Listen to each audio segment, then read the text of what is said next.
ஏற்காடு போனீங்கன்னா இந்த இடத்த மட்டும் நீங்கள் மிஸ் பண்ணிடாதீங்க. ஏற்காடுன்னு சொன்னாலே நம்ம மைண்டுக்கு வர்றது கிளியூர் ஃபால்ஸ் தாங்க.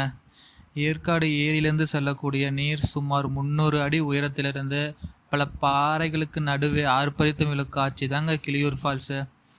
மழை காலத்துக்கு பிறகு அங்கே செல்வது அசாத்திய புத்துணர்ச்சியை தருங்க.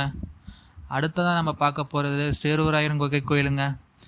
ஏற்காட்டில் மிக உயர்ந்த சிகரத்தில் அமைந்த இயற்கை குகை கோயில் தாங்க இது.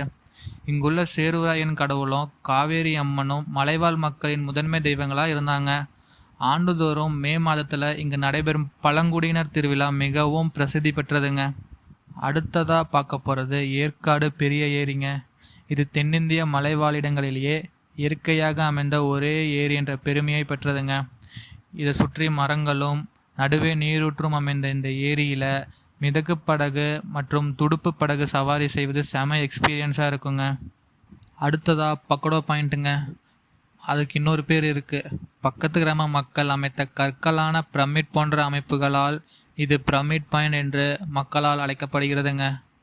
இங்கிருந்து பார்த்தா ஆத்தூர் மற்றும் அயோத்திப்பட்டினம் பள்ளத்தாக்கு பகுதியை சிறந்த வியூ பாயிண்டில் பார்க்கலாங்க. அடுத்ததாக ஏற்காட்டில் இருக்கக்கூடிய அண்ணா பூங்கா மற்றும் தாவரியல் பூங்கா தாங்க பார்க்க போகிறோம். ஏரிக்கு அருகிலேயே அண்ணா பூங்காவும் பிஎஸ்ஐ பராமரிக்கும் தாவரியல் பூங்காவும் இருக்குங்க. இது அரிதான குறிஞ்சி மலர்கள், 30க்கும் மேற்பட்ட ஆர்கிட் வகைகள் மற்றும் மணிப்பாறை உள்ளதுங்க.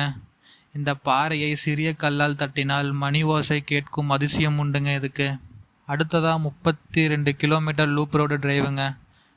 உங்களுக்கு பைக்கு இல்லைன்னா காரில் பயணம் செய்ய பிடிக்குமா? ஏற்காட்டின் அடர்ந்த காப்பி தோட்டங்கள், மூங்கில் காடுகள் வழியாக செல்லும் இந்த 32 கிலோமீட்டர் லூப் ரோடு உங்கள் லைஃப்லேயே மறக்க முடியாத எக்ஸ்பீரியன்ஸை கொடுக்குங்க. ஏற்காட்டுக்கு எப்போ போகலான்னு தெரியுமா? ஆண்டு முழுவதும் மிதமான காலநிலை இருக்குங்க. அப்போது அக்டோபர் முதல் பிப்ரவரி வரை செம குளிர் பனிமூட்டத்தை ரசிக்க இந்த இடத்துக்கு கன்ஃபார்ம் நீங்கள் போகலாங்க. மே மாதத்தில் நடைபெறக்கூடிய கோடை விழா மற்றும் மலர் கண்காட்சி ரொம்ப விசேஷமானதுங்க.